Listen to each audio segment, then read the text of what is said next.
Welcome to PC Error Detective. In this video, I'll show you how to use Adobe Photoshop Lightroom and explain the simple steps to organize, edit, and export your photos easily. Step 1. Open Adobe Photoshop Lightroom on your computer and import your photos into the catalog.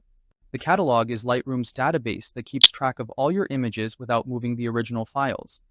This step is important because it allows Lightroom to manage and access your photos for editing and organization. Step 2.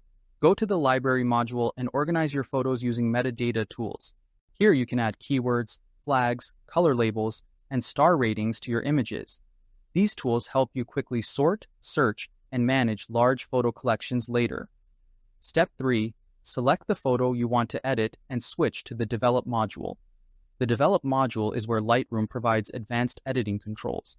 This section allows you to improve the visual appearance of your image without changing the original file. Step 4. Adjust the exposure slider to correct the brightness of your image. The exposure control helps you brighten dark photos or reduce brightness if the image is overexposed.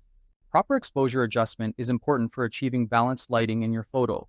Step 5. Use the color, detail, and clarity sliders to refine colors and enhance the details of the photo. These tools allow you to improve sharpness, increase contrast, and make colors look more natural and vibrant. Adjusting these settings helps create a more professional-looking image.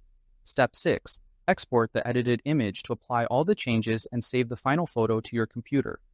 Lightroom uses non-destructive editing, so the original photo remains unchanged until you export it. During export, you can choose the file format, size, and location where the final image will be saved. Thanks for watching, and don't forget to subscribe to PC Error Detective.